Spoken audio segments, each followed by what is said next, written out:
টেলিভিশনে। আপনার কাছে শুরুতে একটু জানতে চাই যে ইরানের সঙ্গে যুদ্ধ আপাতত বন্ধ করছেন ট্রাম্প, দুপক্ষের মধ্যে একটি সমঝোতা স্মারক সই হতে যাচ্ছে। আপনার কাছে কি মনে হয়, এটি কি দীর্ঘস্থায়ী হবে নাকি আবারও কিছুদিন পরে তারা সংঘাতে লিপ্ত হবে? জি, এটা নির্ভর করছে আসলে আমেরিকা এবং ইসরায়েলের কর্মকাণ্ডের উপরে। কারণ ইরান প্রথম থেকেই বলে আসছিল যে সে কোনো সিজফায়ারে আর যাবে না, কারণ সে দেখেছে যে গত বছরের জুনে একবার তার উপরে বোম্বিং স্টার্ট হলো। এরপরে আবার হঠাৎ করে আবার একই স্টাইলে নেগোসিয়েশন চলার মাঝখানে আবার তাদের নেতাদেরকে অ্যাসাসিনেট করা হলো এবং আবার সেই জায়গা থেকে যুদ্ধ শুরু হলো। তো এটা ইসরায়েল এবং আমেরিকার উপর এই জন্য নির্ভর করবে যে যদি না কোনো একটা সিকিউরিটি প্যাক্ট অর্থাৎ একটা নন অ্যাগ্রেশন চুক্তি যদি এই দুই পক্ষের মধ্যে না হয়, তাহলে এই জিনিসটা কিন্তু অমীমাংসিতভাবেই শেষ হয়ে যেতে পারে। এবং সেক্ষেত্রে আবারও একটা সম্ভাবনা থেকে যেতে পারে যে 6 মাস পরে যদি আমেরিকা আবার তার যে সমস্ত গোলাবারুদ ফুরিয়ে গিয়েছিল বা ইসরায়েলের যেগুলো শেষ হয়ে যাচ্ছিল সেগুলো যদি আবার রিস্টক করতে পারে, তাহলে আবার যুদ্ধটা শুরু হয় কিনা। সো সেই জায়গা থেকে ইরানের দিক থেকে যে দাবি সেটা হচ্ছে যে এই মেমোরেন্ডাম অফ আন্ডারস্ট্যান্ডিংটা প্রথমে সাইন করার পরে কেবলমাত্র যদি একটা পার্মানেন্ট নন অ্যাগ্রেশন প্যাক্ট আমেরিকা সাইন করে ইরানের সাথে, এবং সেখানে যদি গ্যারান্টর হিসেবে রাশিয়া এবং চায়না থাকে, এবং সেটা যদি জাতিসংঘের সিকিউরিটি কাউন্সিলে অ্যাপ্রুভড হয় একটা রিজলিউশন হিসাবে, তখনই কেবলমাত্র ইরান তার যে সমস্ত সামরিক তৎপরতা এবং হরমুজের যে ব্লকেড সেগুলো উঠিয়ে নেবে। এছাড়া ইরানের পক্ষ থেকে বলে দেওয়া হয়েছে যে তার এই ব্লকেড বন্ধ করার কোনো সম্ভাবনা নেই। সেক্ষেত্রে আপনার কি মনে হয় যে ওয়াশিংটন বা ট্রাম্প কি এই শর্তগুলো সব পূরণ করে তারপর চুক্তিতে যাবেন কিনা? দেখুন, ট্রাম্প তো আসলে অনেক কিছুই চেষ্টা করলেন। যিনি তিনি যেটা বলেছিলেন আর কি, যে ইরান খুব শীঘ্রই ক্রাই আঙ্কেল করবে বা বা ছেড়ে দে মা কেঁদে বাঁচি এই কথা বলবে। তিনি অনেক কিছুই চেষ্টা করেছেন, যে শেষ পেরেক বোধহয় এটাই। তিনি প্রথমে চেষ্টা করলেন এয়ারফোর্স ব্যবহার করে ইরানি নেতাদেরকে মারার, এরপরে সিভিলিয়ান এবং মিলিটারি ইনফ্রাস্ট্রাকচারে বোম্বিং করার। সেটা যখন ব্যর্থ হলো তখন তিনি চেষ্টা করলেন যে একটা স্পেশাল ফোর্সেস অর্থাৎ আর্মিকে, গ্রাউন্ড ফোর্সেস পাঠিয়ে সীমিত আকারে একটা স্থলাভিযান করে এই যুদ্ধটা শেষ করে দেওয়া যায় কিনা।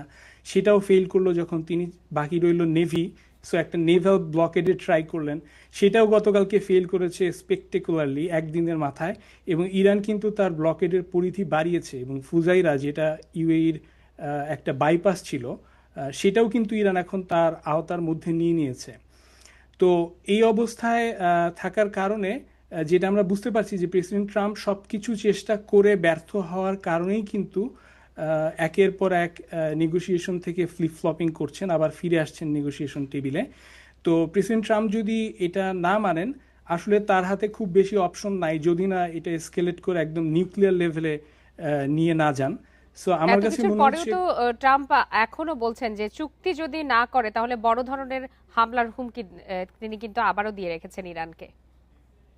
রাইট, তিনি হুমকি দিয়েই যাচ্ছেন। এবং যেটা ইরানের দিক থেকে দেখার সেটা হচ্ছে যে আহ, ইরানের দিকে মানে কথাটা হচ্ছে যে আমাদের আর কি বা ক্ষতি করতে পারে ট্রাম্প। যেটা আমি বলছিলাম যে একমাত্র নিউক্লিয়ার অপশন তো বাকি আছে। এছাড়া ইরানের আর কি ক্ষতি আমেরিকা করতে পারে? রিলেন্টলেস বোম্বিং তো অনেক সপ্তাহ ধরে হলো, ইরান তো তাতে হার মানেনি। ইরানের উপর সমস্ত রকম স্যাংশন যেগুলো আগে ছিল এখনো আছে, ব্লকেট দিয়েছে, তাতেও তো ইরান এখানে মাথা নিচু করেনি।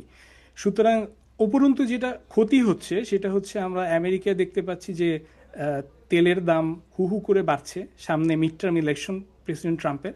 সেটা তার জনপ্রিয়তার জন্য ব্যাপক ক্ষয়ক্ষতি নজির দিচ্ছে। সারা পৃথিবীর ইকোনমি জিম্মি হয়ে আছে। আমেরিকার যারা অ্যালাই তারা অত্যন্ত বিরক্ত আমেরিকার উপরে। সো এই সার্বিকভাবে দেখলে প্রেসিডেন্ট ট্রাম্প যদিও বলেছেন তার হাতে সমস্ত কার্ড আছে, আমার মনে হয় না যে খুব বেশি কার্ড বাকি আছে, যেটা বলছিলাম নিউক্লিয়ার অপশন ছাড়া। জি, সেক্ষেত্রে আপনার কি মনে হয় যে প্রচন্ড অবিশ্বাসের যে সম্পর্ক দুই দেশের, সেইটি থেকে এই চুক্তি আস্থা নিয়ে আসবে কিনা? জি, এক্স্যাক্টলি সেই কারণেই এই মেমোরেন্ডাম অফ আন্ডারস্ট্যান্ডিং এর মধ্যে একটা প্রভিশন রাখা হয়েছে যে 30 দিন ধরে খুবই গ্র্যাজুয়ালি ধীরে ধীরে কিছু ট্রাস্ট বিল্ডিং মেজার্স নিবে উভয় পক্ষ থেকে। প্রথম দিকে ইরান কিছু সিভিলিয়ান এবং হিউম্যানিটেরিয়ান কার্গো যাতায়াতের সুযোগ করে দিবে, যেগুলো তেল রিলেটেড না অথবা নিঃসন্দেহে অস্ত্র রিলেটেড না, যেগুলো হচ্ছে খাদ্যদ্রব্য বা হিউম্যানিটেরিয়ান রিলেটেড। এবং একইভাবে আমেরিকাও ইরানের জন্য সেই পণ্যবাহী জাহাজগুলো ঢোকার সুযোগ করে দিবে।